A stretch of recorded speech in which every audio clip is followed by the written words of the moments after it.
Good morning दोस्तों। CDRK Saini BEd classes में आप सभी का हार्दिक स्वागत है, अभिनंदन है। हम अध्ययन कर रहे हैं जो बीएड पाठ्यक्रम पर आधारित जो ज्ञान एवं पाठ्यक्रम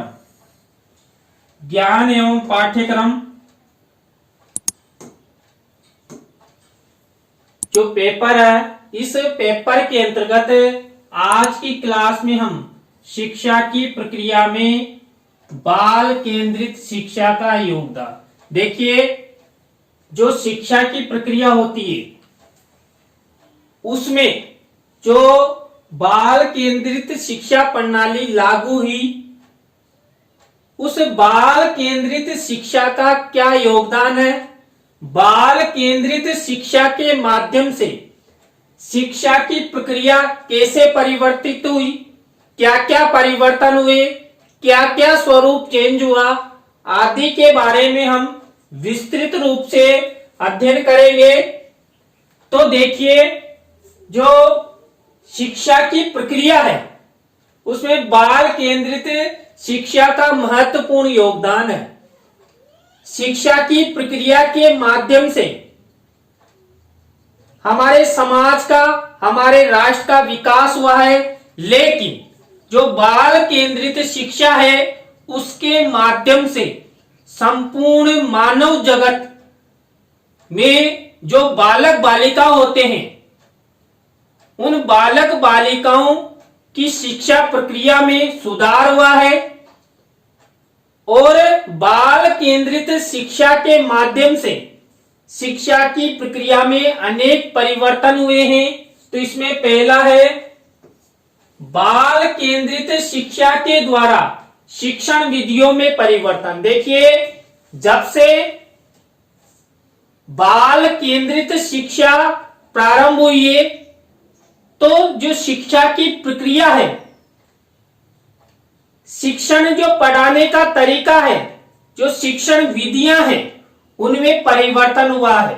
देखिए, जैसे किंडरगार्टन पद्धति या किंडरगार्टन विधि, यानी ये किंडरगार्टन पद्धति बालकों से संबंध रखती है। इसके बाद मोंटेसरी द्वारा ये बालकों की शिक्षण के लिए प्रतिपादित की गई शिक्षण विधि है ब्रेल लिपि। देखिए, जो अंधे बालक बालिका होते हैं उनको पढ़ाने के लिए, उनके शिक्षण के लिए ब्रेल लिपि का प्रयोग किया जाता है।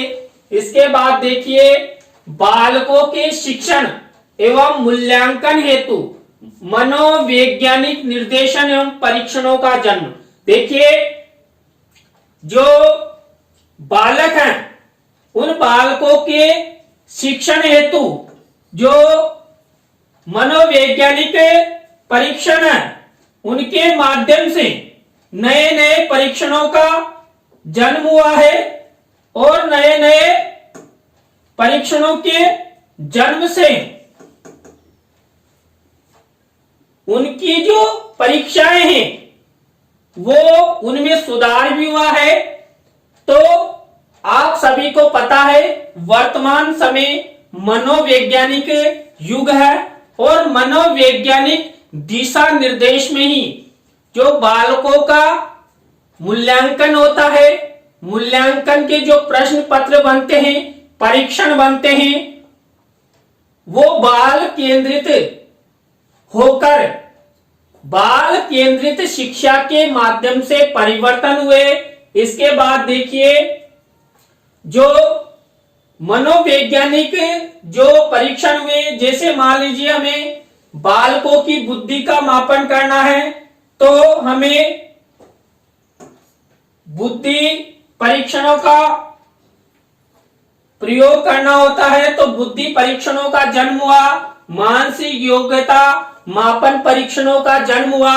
इसके बाद देखिए, सीखने सिखाने की प्रक्रिया में परिवर्तन। देखिए, पहले कि जो शिक्षक होते थे वो छात्रों पर रटने पर बल देते थे, पुस्तकीय ज्ञान पर अधिक बल देते थे। लेकिन जब से बाल केंद्रित शिक्षा मनोवैज्ञानिक दृष्टि से अध्ययन अध्यापन की प्रक्रिया शिक्षा की प्रक्रिया में प्रारंभ हुई, तो सीखने सिखाने की जो कला है, प्रक्रिया है, तरीका है, वो परिवर्तन हुआ। और शिक्षा की जो प्रक्रिया है उसमें सीखने सिखाने की प्रक्रिया में परिवर्तन होते ही बालक अधिक अधिगम करने लगे और अपने लक्ष्यों की प्राप्ति हेतु भी तत्पर रहने लगे। आज जब कक्षा 1 में बालक प्रवेश लेता है तो वो बहुत चंचल होता है, बहुत समझदार होता है और वो अधिक से अधिक अधिगम ग्रहण करता है, क्योंकि वर्तमान समय में बालकों के अध्ययन अध्यापन के लिए अनेक विधियां, चित्र प्रणालियां विद्यमान है, जिनके माध्यम से बालकों को शिक्षण कार्य करवाया जाता है। इसके बाद बाल केंद्रित शिक्षण प्रणाली। देखिए, वर्तमान समय में जब से बाल केंद्रित शिक्षा आई है तो संपूर्ण जगत में बालक आधारित शिक्षा प्रणाली प्रारंभ हो चुकी है और पूरा शिक्षण कार्य बालकों पर ही आधारित है। यदि देखिए, पूरा शिक्षण कार्य बालक पर आधारित होगा, बालक की इच्छाओं पर आधारित होगा, बालक की प्रवृत्तियों के आधार पर होगा, तो बालक अधिक से अधिक ज्ञान प्राप्त करेंगे। इसके बाद शिक्षण एवं अधिगम समस्याओं का निस्तारण। देखिए, बाल केंद्रित शिक्षा प्रणाली के आगमन से जो शिक्षण में अनेक समस्याएं आती थी, अधिगम में जो समस्याएं आती थी, उन सब समस्याओं का निस्तारण हुआ है। क्योंकि देखिए, बालकों के अधिगम से संबंधित, बालकों के शिक्षण से संबंधित शिक्षा प्रक्रिया में अनेक समस्याएं थी, लेकिन बाल केंद्रित शिक्षा के आगमन से उन सब समस्याओं का निस्तारण हो गया। इसके बाद देखिए, बालकों की भिन्नता अनुसार शिक्षण के साथ साथ निर्देशन एवं परामर्श की व्यवस्था परिवर्तित हुई। बाल केंद्रित शिक्षा के आगमन से जो बालकों की भिन्नताएं हैं, आप सभी को पता है, जो बालक होते हैं प्रतिभाशाली भी होते हैं, पिछड़े हुए भी होते हैं, मंद बुद्धि भी होते हैं और शारीरिक दिव्यांगता युक्त भी होते हैं। लेकिन बालकों को बाल केंद्रित शिक्षा के माध्यम से जो शिक्षा की प्रक्रिया है उनमें निर्देशन एवं परामर्श की व्यवस्था कर जो शिक्षा की प्रक्रिया है उसको परिवर्तित किया गया है। इसके बाद बाल केंद्रित शिक्षा द्वारा पाठ्यक्रम में सुधार हुआ है। बाल केंद्रित शिक्षा के आगमन से जो पाठ्यक्रम है वो बाल केंद्रित हुआ है। बालकों की इच्छाओं, बालकों की प्रवृत्तियों के अनुसार पाठ्यक्रम का निर्धारण किया गया है। इससे बालकों में अधिक से अधिक अधिगम हुआ है। इसके बाद कक्षा कक्ष में अनुशासन बनाने के ढंग में परिवर्तन हुआ। देखिए, पहले शिक्षक कक्षा कक्ष में अनुशासन बनाने के लिए बालकों को डराता था, धमकाता था, पीटता था, लेकिन वर्तमान समय में बाल केंद्रित शिक्षा के आगमन से जो शिक्षा की प्रक्रिया है उसके अंतर्गत कक्षा कक्ष का जो अनुशासन है वो मनोवैज्ञानिक ढंग से परिवर्तित किया जाता है।